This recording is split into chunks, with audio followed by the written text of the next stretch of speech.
Thank you all as well for working on blockchain solutions and on a hackathon. Can everybody hear me? Okay, excellent. And we're here to discuss about the energy transition. So basically going from from fossil sources to solar and to renewable energy sources. So specifically going to talk about SolarCoin, and also going to be discussing also about other blockchains in the energy sector. I suppose everybody here is familiar with blockchain. Please put your hand up if you are. Yeah, so that's like everybody, right? Excellent. So I don't need to go over this. Obviously, you know exactly what we're talking about. Who is familiar with blockchain in the energy sector already? So thinking LO3. Okay, Raincoin, for example. Got it.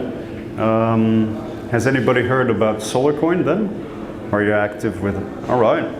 Yeah, from Block Show Europe as well. And so we have a couple of ICOs coming up. There's Power Ledger. I don't know if you've heard about Power Ledger. They're doing their ICO just, started recently. They've sold already more than 70% of their tokens. And this is specifically, Power Ledger is doing peer-to-peer energy transfer. So what we're discussing here, I'll go a little bit through it into the presentation here, is they're specifically going to use blockchain technology to record information about solar generating assets. So think a solar plant, any size, so a couple of kilowatt peak, or whichever the size, delivering energy to the grid. And obviously they're going to keep track of that, and they're going to be putting that on the blockchain, of course, and enabling a prosumer who is feeding the grid to bill another prosumer who is actually consuming that energy from the grid. So the grid in between is actually going to be used as a giant battery.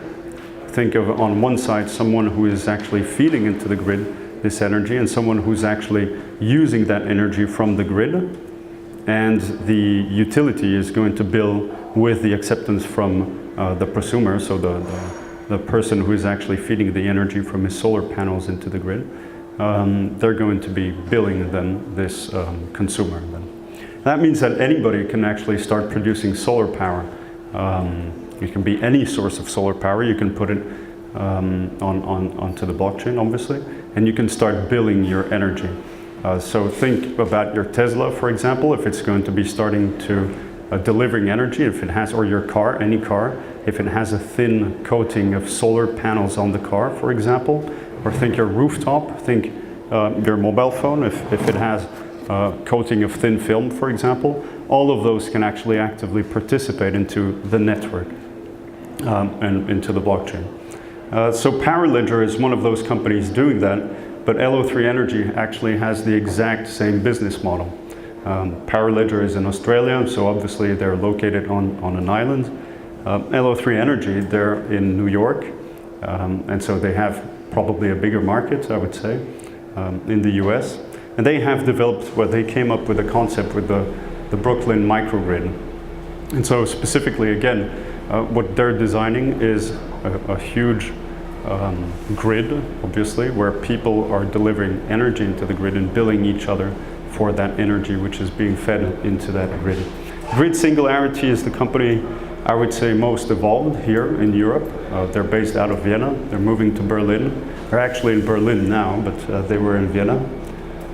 And then we have Electric Chain and Chain of Things, which what we do is actually we come on top of these companies, these different business models, as an incentive with SolarCoin to incentivize prosumers to deliver their solar energy to the grid. Chain of Things is actually more specifically focused towards securing IoT. So think of data loggers. Obviously, when you have to do the accounting of that energy being filled into the grid, obviously you might have some of that energy which might be, how would I say, misused or misbilled, I would say. And so Chain of Things is actually developing IoT solutions to make sure that those data loggers are actually indeed feeding the energy which they're claiming into the grid. What I've been discussing here, you could actually summarize it into this diagram. Excuse me. And so we have a house here, obviously. And if you add to blockchain artificial intelligence, you can actually start doing prescriptive analytics. So meaning by that you can actually identify doing the pattern of who is producing what when, and when they're going to be producing in the future. So this is very interesting for solar power producers, obviously, solar asset managers, for households, of course, as well. Households might actually start thinking, well, I'm going to be starting charging my Tesla tomorrow because I have a lot of sunshine tomorrow, rather than today because it's raining today. Again, small click to Raincoin. But then into that, obviously, you need a good infrastructure for, I would say, during the billing. So again, that's where blockchain comes into the specific focus here. This is in particular to Germany, so obviously you can actually do it in developing nations as well. We actually presented the concept of Electroseed, which is an open source concept as well. You can take it off the shelf. You have more information on that on the Electric Chain website. And so what we're doing there is any microgrid can actually start billing each other. People working into this microgrid, whether they're in Africa or in Brooklyn, in New York, they can actually use that microgrid to deliver energy and bill energy between them. It can also work by sharing, so it needn't be billing, it can also be sharing of that energy. And so getting to SolarCoin, what SolarCoin is actually doing is it comes on top of government-backed subsidies. Germany is a great example, obviously. Was presenting that at Block Show Europe a couple of months ago in Munich. The solar industry is huge, obviously, in Germany. You have 1.7 million solar installations alone in Germany. Most of that is household applications. And so what it means is, and that's about 30 gigawatts, just to throw out some numbers. And so what it means is that you have already a lot of people participating in Germany into this energy transition. So a lot of people are actually already feeding energy into the grid. The problem with that is that the subsidies which the governments are giving to these people are actually costing the taxpayer a lot of money. And so we came up with SolarCoin, which is handed out for each megawatt hour of solar power produced. And so with that, well, you can actually receive your SolarCoins for each megawatt hour of solar power which your household or your solar field is producing. This works anywhere. It works for small solar kits, in Africa, but obviously it works also for households and larger solar fields and solar asset managers. The difference with other blockchains is that compared to the Bitcoin blockchain, we use POST algorithm, so proof of stake time. What it means with that is that we're much more efficient, much greener than the Bitcoin blockchain. We use anywhere between 3 and 5% of the energy that is used with Bitcoin. So I think Bitcoin today uses about 1,000 gigawatt hours yearly, and so we would actually use 30 gigawatt hours yearly at the same scale. The reason for that is because we don't need CPUs to start mining Bitcoins and to do the complex algorithms of mining. The mining is actually performed by your solar installation. So our job is actually to validate the trustfulness, I would say, of the solar installation. And in doing that, I'll get into that a bit later. We have different solutions. Excuse me. One of them being for solar manufacturers. So what we're doing there, and you can actually do that, we have a video on YouTube, which is depicting that actually. And so using a simple Raspberry Pi, if you can duplicate the energy which your solar installation is producing, then you can actually communicate directly to the SolarCoin blockchain the amount of energy which you're producing, and log, in that case, then solar power, which is being produced by your solar installation. That in turn goes back to your wallet, and so you receive your SolarCoins automatically based on that. So pretty simple feature. which, I mean, here with the Raspberry Pi is more, yes, question? And how do you measure it actually? Well, you measure it, well, I'll get into that with the different concepts actually. With the Raspberry Pi, obviously, it's about duplicating the amount of energy which is being produced. If you look at the solar manufacturers, what we're doing is we're embedding SolarCoin directly into the data logger or into the inverter. And so in that case, what it means is when it logs 1 megawatt hour of solar power produced, you actually receive SolarCoins based on that. And that goes to the wallet and directly, well, to your desktop, I would say. Yeah, so pretty simple. At the same time, we have a solution also for asset managers and platform monitoring platforms. So we work there with an API.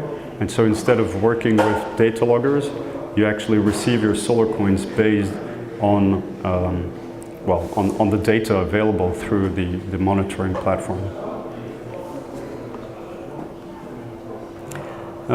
This is more a slide to explain why it's imperative that we start working now on that. It's just a simple slide depicting carbon dioxide, but in this case particulate matter.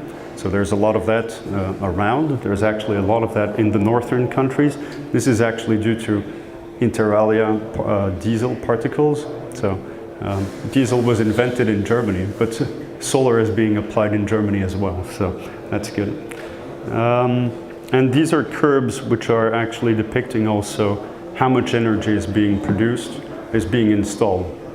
And so we hit the 300 gigawatt benchmark in 2016, in December 2016, which is, well, it's just a number, but at this moment in time it represents already 3% of power consumed in the world. So 3% of the energy being consumed in the world is already solar, which is a big number. Obviously it's not enough, and so we see SolarCoin as an incentive to keep pushing and to keep helping people to deliver their own solar energy. Again, simple steps, and obviously you can log solar power produced directly through the website. So if you're the owner of a solar installation, then you can actually register it directly to the website. And as I mentioned, well, you have different applications through the data logger, through the Raspberry Pi for getting your SolarCoins. And they're tradable on one of the platforms is the Lücke exchange, a Swiss-based exchange. A couple of the partners, this isn't limited, so meaning anybody can actually become an affiliate to the SolarCoin program. So if you're working with solar energy, you can also become an affiliate and register solar installations. Everything that we do is actually open source. So you can use the SolarCoin blockchain and use it for the projects which you have. Again, this is the data logger, which I was mentioning. And what it really represents is it has the ability, so a simple data logger has the ability to actually embed different blockchains into it. So think of the SolarCoin blockchain as a layer to incentivize people, the money layer, basically. Think about the Ethereum blockchain for smart contracts, just like Power Ledger, for example, and so or Grid Singularity, for example. So these companies are actually going to do peer-to-peer energy transfer and billing using the Ethereum blockchain for doing that. And again, the IOTA, which is another blockchain, obviously, is more for the fluidity of information and transferring information through that data logger. So 3 blockchains in one data logger. I can make this presentation available if any of you want. Yeah.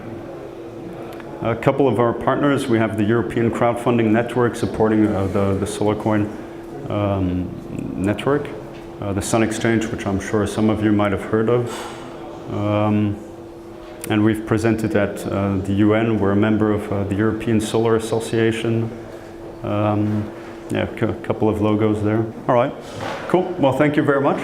If you have any questions, I'll leave some business cards here. You can take a note of them. And well, happy to answer your questions or to answer your emails then. Thank you.